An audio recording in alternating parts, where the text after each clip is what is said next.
And we're back, as promised, part 2 with Steve Ritz, the Green Bronx Machine, located right here in the Boogie Down Bronx, making some major differences, some major changes in the lives of young people, and bigger than young people, with just people in general communities and throughout the world. So stay tuned, don't go nowhere, sit back, enjoy, relax, as we have more of Steve Ritz, the Green Bronx Machine. Welcome to the Mr. Harris Show. Welcome to the Mr. Harris Show. Welcome to the Mr. Harris Show. Welcome to the Mr. Harris Show. It's called The Journey.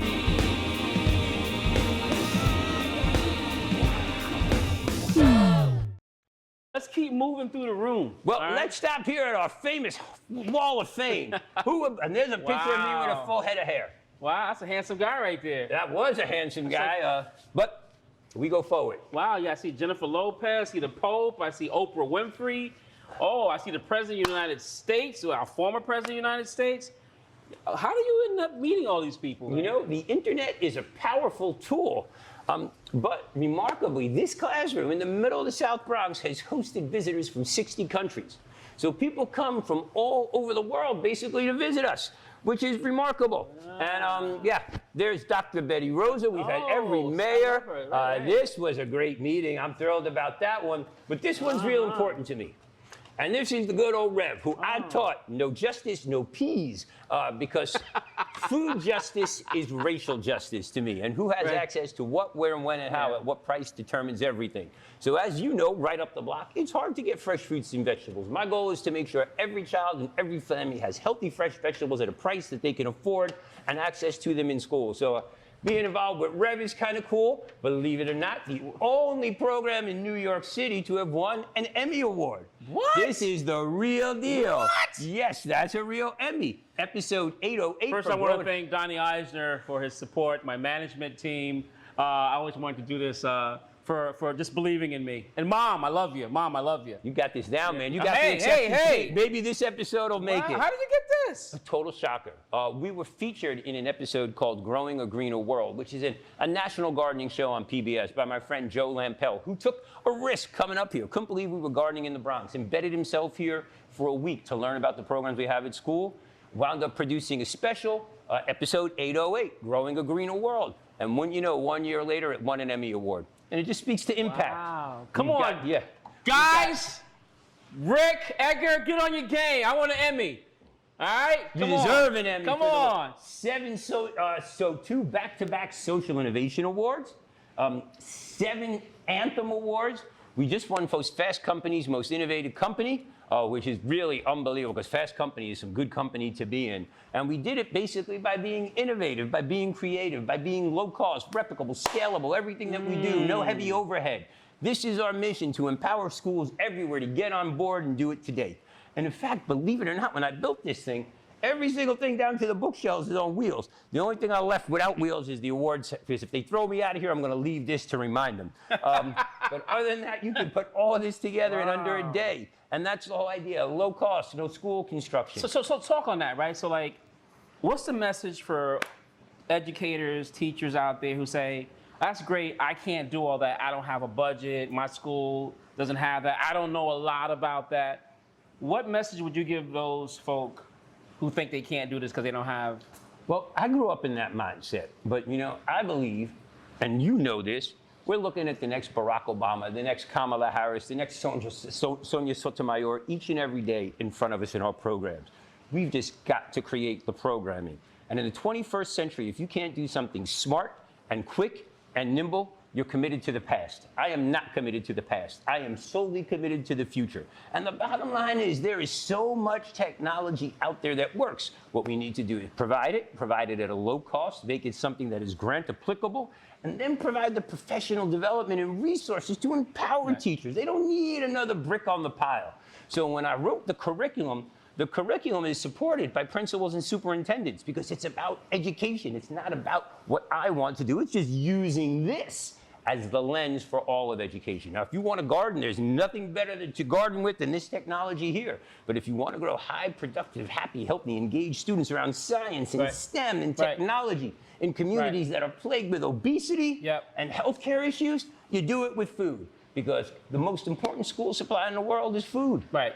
You And won't put and vinegar in your porch, so why are we putting poison in our kids? Absolutely. Children will never be well-read until they're well-fed, and when they come up here, they're fueled for success. And if I can add to what you're saying, if you can't start with a 1,400 tower garden, then you go get yourself a bucket, get some soils, get some soil, get some seeds, water it. You start there until you get what you want. But don't use it as an excuse to, hey, I don't have the budget. No. Listen, you get what you and can. let me be clear, the Board of Ed, New York City Department of Ed has really gotten on board. And in fact, you can get out there and get a $5,000 school sustainability grant, get you this, plus access to me for $5,000. So the Board of Ed is paying for it. It's a 2-hour application. Wow. How do they get access to that? Go to the school Office of Board of Ed, school sustainability site, fill out the grant, and tell them you want a tower garden and Green Bronx Machine curriculum and all the other resources that come in, we got you. Great. What do we have here? So, this is an amazing piece of technology, brand new from Babylon Microfarms.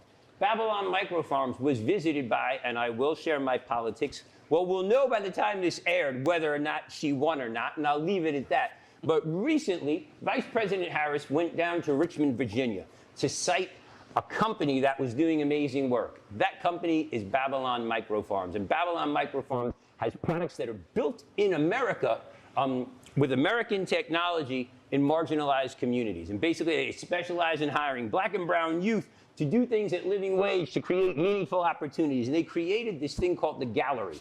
This is not the Gallery. The Gallery is a state-of-the-art microsystem that grows 4,000 servings of vegetables a month in a beautiful piece of technology, not much bigger than this.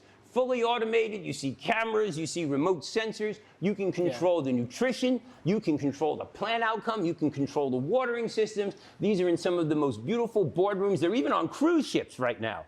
So this is the STEM garden, a smaller, low-cost version of the unit. We'll visit the large unit. I have a picture of it outside. Is that tray sitting in water? That tray has the waters in the bottom, and it's on a rotation system. Again, using very little energy. But all of this is fully programmable, and each layer is programmable. So what does that teach? It teaches different light sensitivities. I could do different actual wavelengths of light, different intensities of light, and each tray gets its own set of nutrients, so we can do experiments and see what happens. I will tell you something. Check it out. It's called the Babylon STEM Garden. I love it. We're going to be doing a lot of news about it. This is a 3D replica of what this garden looks like fully grown. So that was the original concept. This right here is an NFT table, which is your traditional hydroponic setup. Now here the water has to flow 24 hours. Now for some kids, and again, I'm technology agnostic, it makes it easier to get access. The water's running through these channels right here. It's recollected and circled. Now, the difference between this technology and the tower garden technology is this is commercial in one respect, but it requires a lot more energy.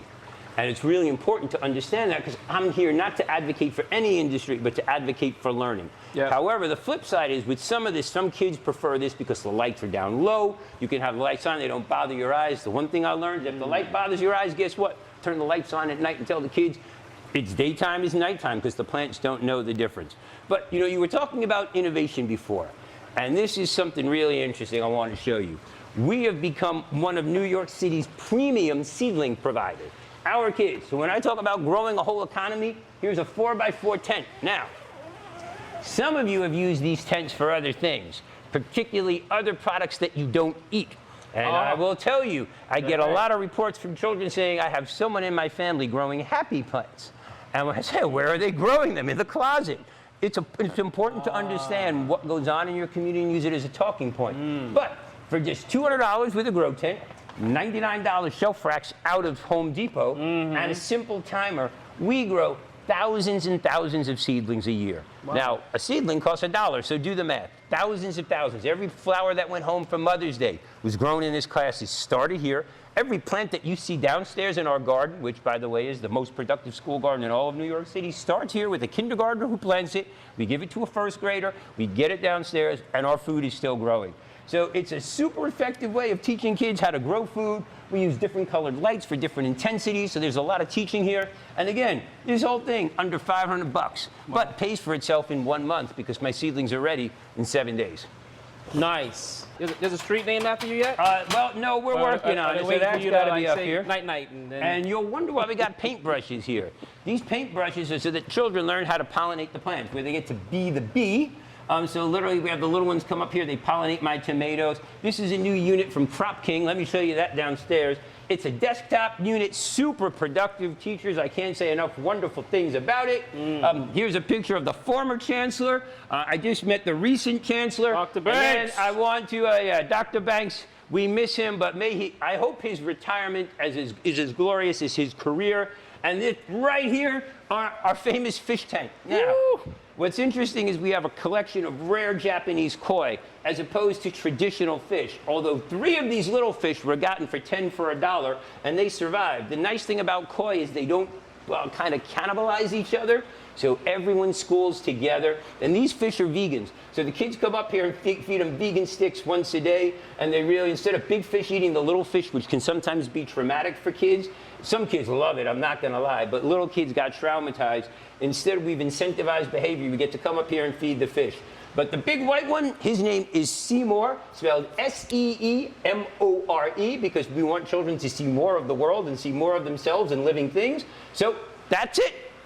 That's it. This is a butterfly koi. These guys live 75 to 100 years. The gold one will live over 100 years. But 150 years, right? You got a nice, beautiful koi in this tank. And again, that's part of teaching about an ecosystem, the whole bit. So when we talk about, again, education, not asphyxiation, making sure the fish have plenty of oxygen to breathe and understand the whole systems of living ecosystems, that's what this work is about. And again, we've got, we have kids who are now in medical school who came through this program? Is that right? Yeah, it's heartwarming. Got a couple of kids at Cathedral.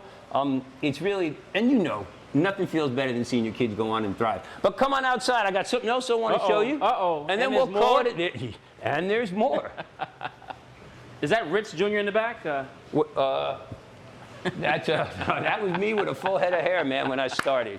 We just got over our Halloween pumpkin fest. And it was a beautiful thing, man. We had every single kid in the school got a healthy pumpkin. But I want to share with you what this program has done. We're going to go this way and then this way. Awesome. So, literally, what we have done is connected kids and classrooms around the world through the power of the internet. So, Green Bronx Machine has programs in all of these cities, and all of these kids are online together. So we communicate. You're in Hong Kong? Yeah, I'm in Hong Kong. Wow. Yeah, it's amazing, the American school in Hong Kong. And I love it. And these kids, they know more about New York than I do.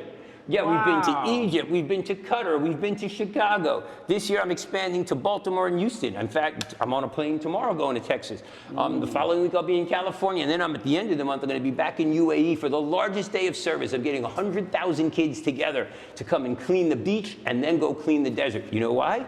Because the #1 cause of death for camels is not butchers, it's not car accidents, it's plastic consumption. So we're going to go and clean the desert with my good friend, the Green Sheikh, from the royal family, who's actually been here to this school. And then we have 2 other things that are going on, and I'll leave you at that. #1, come on down here. In case you haven't seen our STEM garden, guess who has? The vice president. And she actually, like I said, went to the company, supported the company, spoke about how they are a model of American innovation, bringing fresh-grown food locally to communities that need it most. And Babylon is in a repurposed warehouse. So that's me. I was pretending to drive the thing from Baltimore up to the Bronx on my bicycle. I got a few blocks, and then, thank God for UPS. Okay. But this is the STEM garden, the gallery that I was telling you about. And this unit can produce 4,000 servings of fresh fruit and vegetables a month. My goal is to put this in every single hospital in New York City. When you talk about food as medicine, get people interested in a high plant-based diet, and then have our students take care of these units and get to know the patients and look at other careers. It's your wife? That's my wife. There she is. Hi, honey. Yep. Big shout out to you. By the time this rolls, you'll be able to see our new documentary called Generation Growth. So come up in here and catch the QR code. You can sign up and become an ambassador today. And we're going to be launching the Healthy Student Pledge, which I think is the greatest thing for you and your kids to get involved with. Because we'll talk more about that offline. You're from the Bronx? Lifelong resident. So you were raised? I was raised in the Bronx, live in the Bronx. I will die in the Bronx, but of natural causes. Got you. So when you grew up, did they have things like wood shop, home economics? Did you have classes like this? So we never had classes like this, right. But I grew up in a working class neighborhood where skills were really the essential things. What we call the hard skills, people say are now the soft skills. I grew up around mechanics, plumbers. I just had a plumber come to my house, man. I can't even book a plumber. He's got a secretary now. Right. But I do believe in career technical education, particularly for our young people. So I know you already realize this is not just vocational skills. These are also independent living skills that you're teaching young people in terms of how to pick out fruits and vegetables, how to grow your own fruits and vegetables. Here's what I want you to do in closing for us. Let me just say, man, proud of you. No, listen. I'm proud of you. Thank you. Thank you. I am proud of you, man. I love you. I support you, man. You know the deal, man. We chime each other every now and then just to support each other, man. But I wish if every teacher was like this guy, the world would be an amazing place. Tell me, how could it not be? So in closing, my friend, yes, I am honored to wear the cheese hat. And no money changed hands for that endorsement. Thank you for that. Thank you so much. Thank you for what you do, what you will continue to do, all the lives that you bless that you don't even realize you've done it, including mine.